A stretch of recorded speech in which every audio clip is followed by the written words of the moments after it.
నమస్తే అమ్మ. నమస్తే. మీ పేరు? బాలమణి. ఎక్కడుంటారు? కిల్లన్ నగర్. ఏం చేస్తుంటారమ్మా? నేనేం చెయ్య. ఖాళీగానే ఉంటారా? ఖాళీగానే. ఓకే. మరి ఇప్పుడు జూబ్లీహిల్స్ నియోజకవర్గంలో రాబోయే ఉప ఎన్నికల్లో ఎవరు గెలిచే అవకాశం ఉందంటారు?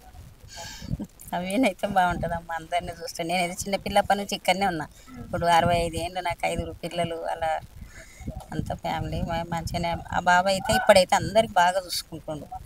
పిల్లలకు చదివిపించుడు, అందరికి అన్నాలు పెట్టుడు, ముసలోళ్ళకి పైసలు ఇచ్చుడు, బాగా చూస్తున్నాడు. బస్సులు ఏమన్నా అయితే రోడ్డు అవి ఇవి అన్నీ వేపిస్తున్నాడు. ఓకే. మరైతే మీకు రేవంత్ రెడ్డి గారు చెప్పిన సంక్షేమ పథకాల్లో సన్నబియ్యం వస్తున్నాయా? వస్తున్నాయి బేట. ఎలా ఉన్నాయి అవి? బాగానే ఉన్నాయి, వండుకుంటున్నాం, తింటున్నారా? అవే తింటున్నాం. ఓకే. మరి ఫ్రీ కరెంట్ వస్తుందా? Free current 0 bill. వస్తుంది. ముందు ఎంత కరెంట్ బిల్ వస్తుండే అమ్మ? నాకు 1000 రూపాయల దాకా వచ్చు. ఇప్పుడు వస్తలేదు. ఇప్పుడు వస్తలేదు, 0 అయిపోయింది. కట్టట్లేదు అయితే. కట్టలేదు. ఓకే. మరి మహిళలకి ఫ్రీ బస్ పెట్టారు కదా, ఎలా అనిపిస్తుంది? బాగుంది, ఎక్కడైనా పోవచ్చు, కానీ నాకు చేతగాకి వెళ్తలేను. మామూలుగా వెళ్ళేటప్పుడైనా ముందుకి ఇప్పటికి ఎంత చార్జెస్ మిగులుతుందని చెప్పొచ్చు?